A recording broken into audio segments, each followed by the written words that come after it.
नमस्कार, news state में आपका स्वागत है। मैं हूं आपके साथ लोकेंद्र त्यागी। आपके मुद्दे में बात आज करेंगे खुले बोरवेल की। एक बार फिर से मध्य प्रदेश में खुले बोरवेल के कारण बड़ा हादसा हो गया। सीहोर में 3 साल की मासूम बच्ची सृष्टि 300 फीट गहरे बोरवेल में गिर गई। इस हादसे ने जिम्मेदारों पर एक बार फिर से सवाल खड़े कर दिए हैं। दरअसल हादसों के बाद सख्ती की बातें तो की जाती हैं, लेकिन उसका असर नजर नहीं आ रहा। ऐसे में सवाल यह है कि बोरवेल हादसे कब तक होते रहेंगे और कार्रवाई का असर क्यों नहीं देखने को मिल रहा है। ये तमाम सवाल हैं जिन पर करेंगे चर्चा। साथ ही अपडेट भी आपको देने की कोशिश करेंगे जो अब तक सामने आ रही हैं, लेकिन उससे पहले ये रिपोर्ट आप देखिए। गिरी जैसे ही मैंने उसे बोला सृष्टि बेटा सृष्टि मम्मी बचाओ करते करते बहुत तेज रोने लगी। बस उसके बाद उसने कुछ भी नहीं बोला।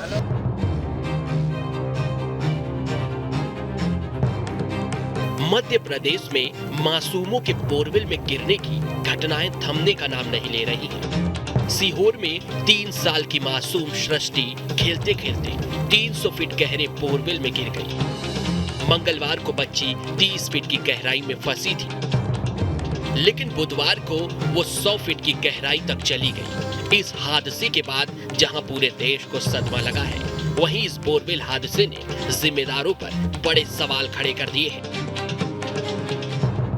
हर साल प्रदेश में 5 से 6 बच्चे इन मौत के गड्ढों के शिकार हो रहे हैं, लेकिन सख्ती के नाम पर सिर्फ खानापूर्ति हो रही है और इन हादसों से कोई सबक नहीं लिया जा रहा है। सीहोर की इस घटना ने फिर पुराने दर्द को हरा कर दिया है और सवाल उठा दिया है कि आखिर कब तक मासूम मौत के गड्ढों में गिरते रहेंगे। लोकेश अहिरवार 14 मार्च 2023 विदिशा में 7 साल का लोकेश 60 फीट गहरे बोरवेल में गिरा। 43 फीट गहराई में फंसा रहा बच्चा। पुलिस और एनडीआरएफ ने 25 घंटे तक रेस्क्यू किया, लोकेश को बचाया नहीं जा सका।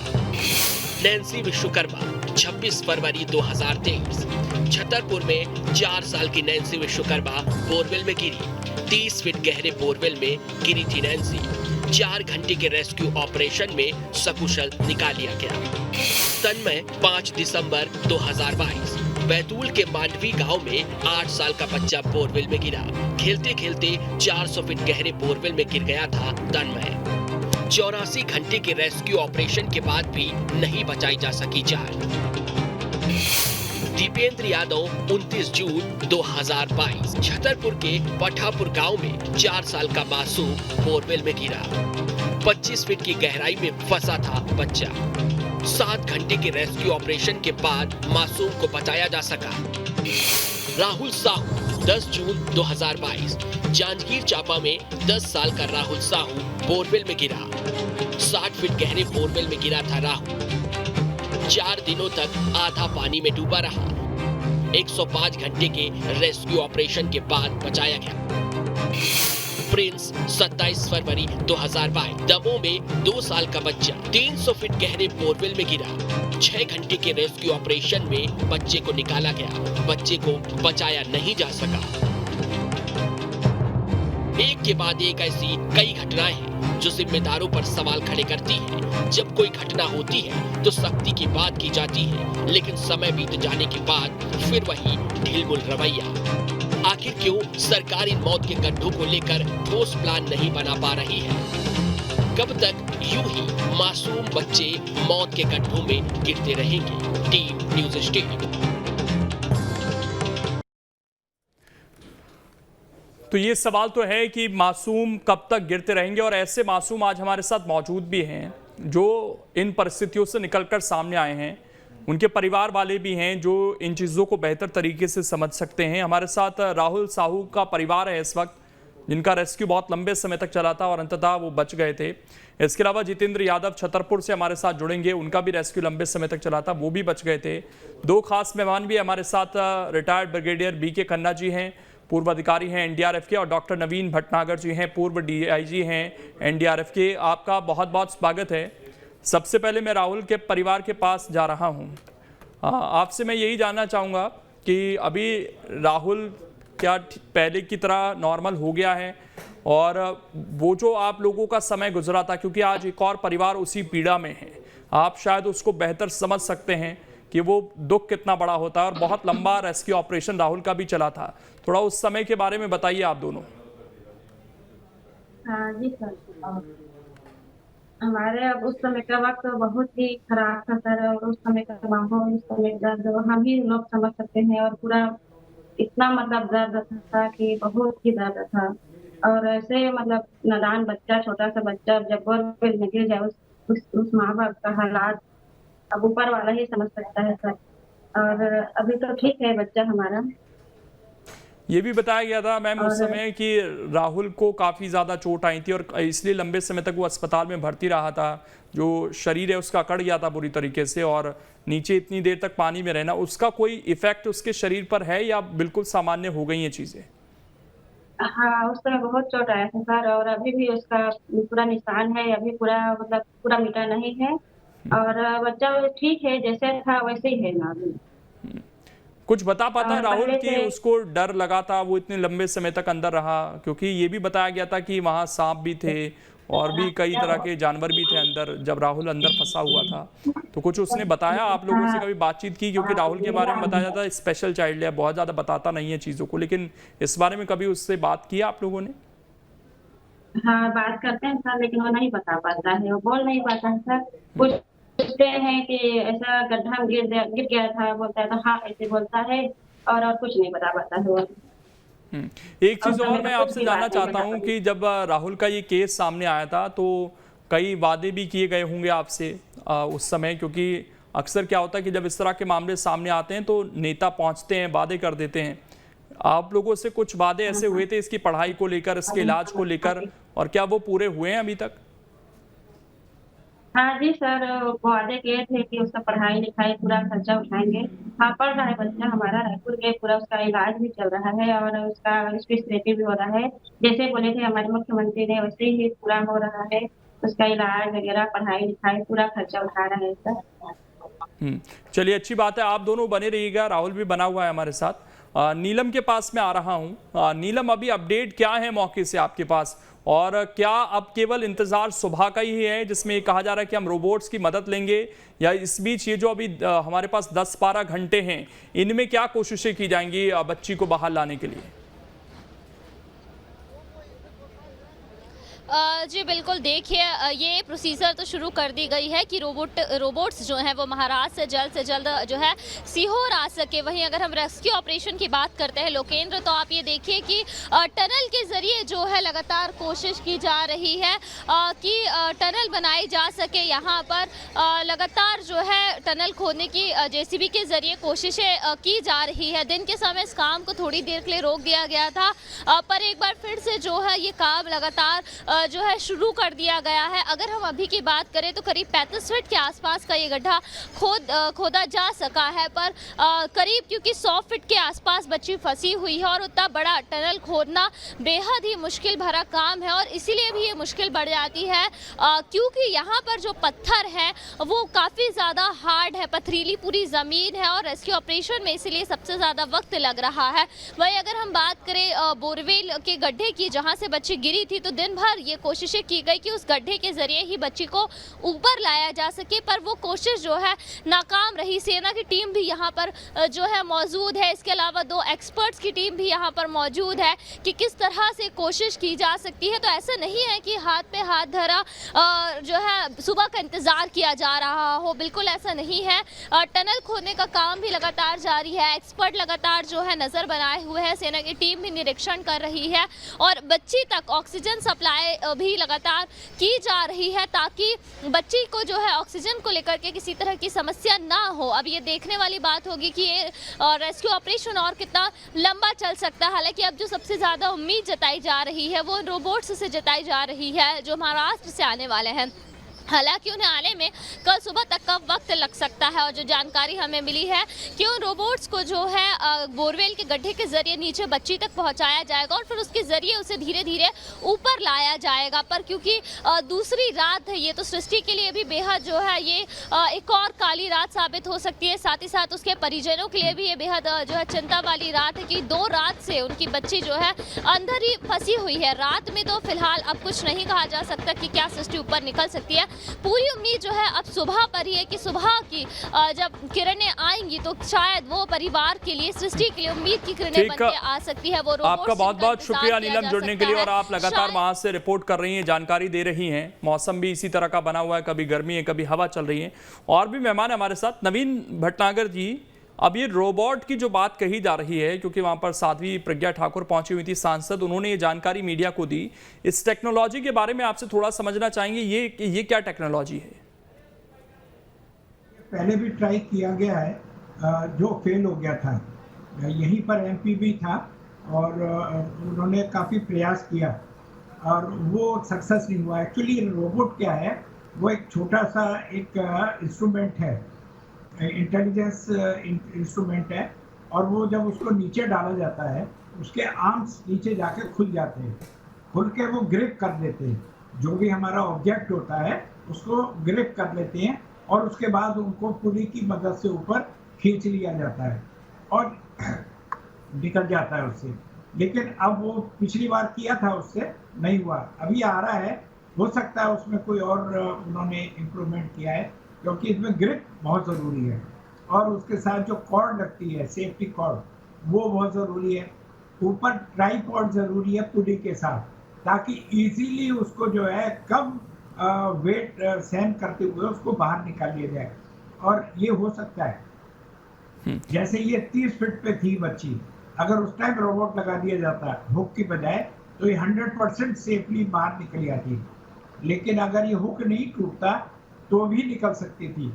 लेकिन मैंने आपको पहले ही प्रोग्राम में बताया था कि आप जो है ना, जहाँ बच्ची 30 फीट पे है, वहाँ पर आप रॉड या पोल कोई ऐसी चीज़ लगा के और टांगों के बीच में उसको जो है कस के रोक देना चाहिए था, ताकि बच्ची नीचे नहीं जाती। क्योंकि ऐसी कंडीशन में क्या होता है, मिट्टी होती है गीली और ढीली, तो हम ऊपर से जहाँ एस्कुलेशन कर रहे हैं, जहाँ से खुदाई कर उसकी वाइब्रेशन होती है, पत्थर तोड़ते हैं उसकी भी वाइब्रेशन होती है, तो वहाँ पर मिट्टी और भी पोली हो जाती है। तो ये जो इस प्रकार से इन लोगों ने हुक डाला है, वो सक्सेस नहीं हुआ और हुक रास्ते में टूट गया। अदरवाइज थोड़ी देर और सस्टेन कर जाता तो ये बच्ची उसी टाइम निकल जाती, लेकिन ये नहीं हो पाई। लेकिन सर, इसमें जो जानकारी मिल रही है वो ये है कि हुक तो शायद नहीं टूटा, लेकिन उसके जो कपड़े थे वो वजन सहन नहीं कर पाए, वो फट गए। अब कपड़ों में ही शायद एक उम्मीद भी रहती है कि उसको अटका कर लाया जा सकता है। अगर कपड़े वो वजन नहीं सह पा रहे हैं तो फिर ये हुक वाली टेक्निक का तो कोई मतलब बचता नहीं है सर। हाँ, नहीं बचता। ये रोबोट ही इसको सक्सीडेड रहेगा। अगर इसने रोबोट ने उसको कस के ग्रिप कर लिया तो चांसेस है कि वो खींच के निकाल सकता है, बशर्ते कि उसको पुली की मदद से खींचा जाए तब। और हाथ से वैसे खींचेंगे तो फिर अगेन प्रॉब्लम आएगी, लेकिन वो पुली से ही करेंगे। पहले बार का एक्सपीरियंस था उनको, जो REA टीम महाराष्ट्र से, वो लोग करेंगे। ठीक, बीके खन्ना जी, ये जो पूरा रेस्क्यू ऑपरेशन चल रहा है, आप भी लगातार नजर बनाए हुए होंगे इस पर, आपको लग रहा है कि कुछ सही दिशा में सारी चीजें जा रही हैं? क्योंकि परिवार वालों को भी हमने सुना जब वो वहाँ की सांसद से बात कर रहे थे कि हुक के जरिए शायद पहले निकालने की कोशिश करते तो बच जाते। कुछ प्लानिंग को लेकर, एग्जीक्यूशन को लेकर आपको सारी चीजें सामान्य नजर आ रही हैं यहाँ पर?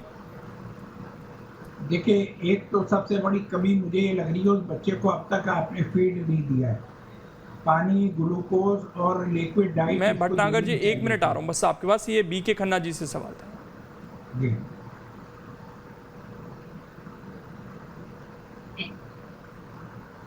कल ही जब ये बच्ची गिरी है और उसी टाइम के अंदर अगर आर्मी को बुला लिया जाता है तो कल ही बच्ची को वापस लिया जा सकता है। दूसरी बात है, क्योंकि वो उनके पास में इतने ज़्यादा जो है मशीनरी वगैरह शायद नहीं होगी, और जो मशीनरी या हुक वगैरह से जो है ये एक हुक से निकालना, ये करना बिल्कुल नज़दीक अगर है तो ठीक है। अगर ज़्यादा दूर होगा तो आएगा। देखिए ना, गर्मी है, बच्चे थोड़ा ज़्यादा कपड़े थोड़ा डाले, अगर ये सर्दी होती तो ज़्यादा कपड़े होते तो ठीक है, हुक के साथ में भी आ सकते हैं। आजकल तो आपने देखा होगा कि एक ज़मीन छोटे छोटे से कपड़े डाले होते हैं, अगर कोई भी हुक डालोगे तो फट जाएगा, एकदम से आएगा जो वो वजन नहीं सहन कर सकेगा। तो इसके जो है ये अगर शुरू से ही आर्मी अगर आ जाती कल ही जैसे कहा है, और वो आर्मी को तो 19 घंटे के बाद में बुलाया गया है, वो जीसीएम साहब ने बताया कि अभी ठीक है आर्मी वाले को आने के लिए, तो इसलिए कहने का मतलब कि कहीं गलती तो हुई है शुरू से ही एट स्टेट लेवल के ऊपर। दूसरा में आते हैं कि ये जो आपने बताया कि जो उदाहरण दिए हैं पिछले ये 1-2 साल के अंदर, उसमें जितने भी बच्चे नज़दीक गिरे थे उनको आपने सही सलामत बचा दिया, जितने भी दूर ज़्यादा गिरे थे उनको अनफॉर्चुनेटली नहीं बचाया जा सकता। इसी तरीके से क्योंकि इनिशियली बच्ची सिर्फ 35-40 फीट के ऊपर ही थी तो उसको बचाया जा सकता था, नो डॉक्टर। अभी हम सब यही प्रे करेंगे कि वो आ जाए, पर ये काफ़ी देर हो चुकी है क्योंकि आज रात के टाइम के अंदर भी अगर उनके पास में शायद है इंतज़ाम वगैरह करने के लिए, कोई लाइटिंग वगैरह है किसी के तरह से, तो रात को शायद काम चलेगा, नहीं तो काम बंद करेंगे शाम के टाइम के अंदर, अंधेरा हो जाएगा। पर साथ ही साथ में एक और चीज़ कहूँगा कि इतने हादसे वगैरह हो गए हैं, उसकी जिम्मेवारी किसको ली है? Who is responsible?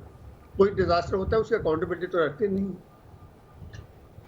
क्यों मतलब मध्य प्रदेश के अंदर स्टेट डिजास्टर मैनेजमेंट अथॉरिटी है, मध्य प्रदेश के अंदर जो डीएम वगैरह हैं, और सुप्रीम कोर्ट के ऑर्डर्स वेरी क्लियर है इसके ऊपर करने के लिए, उसके ऊपर जो है एसओपी बनाने के लिए किस तरीके से कोई भी बोरवेल होता है उसके चारों तरफ से उसको अच्छी तरीके से फेंसिंग वगैरह की जाएगी ताकि उसको बचा जा ही न सके।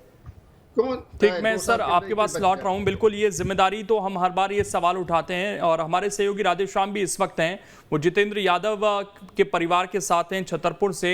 जितेंद्र यादव के परिवार ने भी उस चीज़ को सहा है कि किस तरीके से ये पूरे मुश्किल एक क्षण होता है। राधेश्याम, बात कीजिए कि उस परिवार के लिए कितने मुश्किल क्षण थे वो, और आज जब एक और बच्ची मुश्किल में है तो उसके लिए कैसे प्रार्थनाएं कर रहे हैं?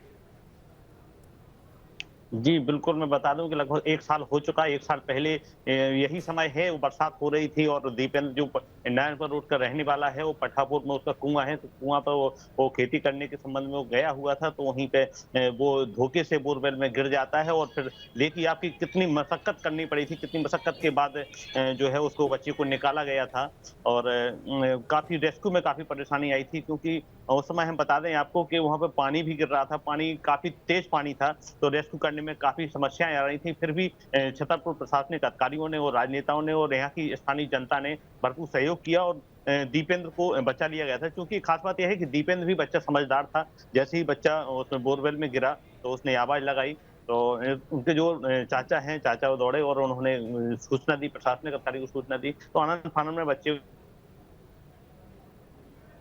बचा लिया गया था। वो परिवार हमारे साथ मौजूद है और उनका दीपेंद्र बैठा हुआ है, उनके मम्मी बैठे हुए हैं, उनके पापा भी बैठे हुए हैं।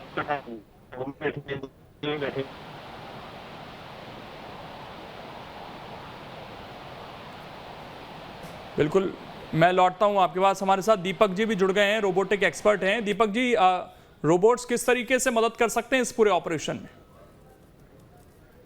बहुत बड़ा कंसर्न है जब कोई ऐसा हादसा होता है, तो इसके बाद जब कोई एज ए पर्सन, कोई ह्यूमन अगर ऐसे बोरवेल में जाता है तो उसकी जान को भी बहुत खतरा रहता है। तो ये एक और भी बड़ा कंसर्न हो जाता है। तो इस खतरों से जूझने के लिए अभी जो टेक्नोलॉजी या रोबोटिक्स टेक्नोलॉजी, वो इनको सॉल्व करने के लिए आगे आ रही है। और हमारी जैसे कंट्री है वो एक रोबोटिक्स कंट्री बनती जा रही है, ऑटोमेशन पे काम हो रहा है। तो यहाँ पे रोबोटिक्स का यूज से हम किसी की जान बचा भी सकते हैं, और जो काम करने में हमें ज्यादा टाइम लगता है उसको बहुत कम काम में टाइम में कर सकते हैं।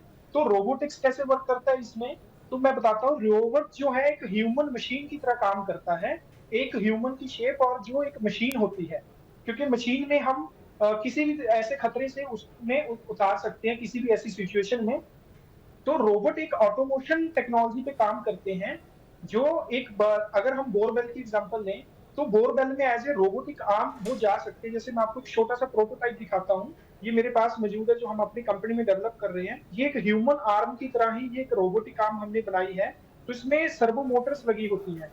तो जैसे ही ये बोरवेल में अगर हमें ले जाना है तो जो ऑटोमेटिकली मशीन को हम बाहर से, हमारी जो टीम है रोबोटिक्स की, वो इसको कंट्रोल कर सकती है, और इसमें काफी गहराई तक, अंदर तक जाके हम किसी भी ऐसे जान को आसानी से बचा सकते हैं।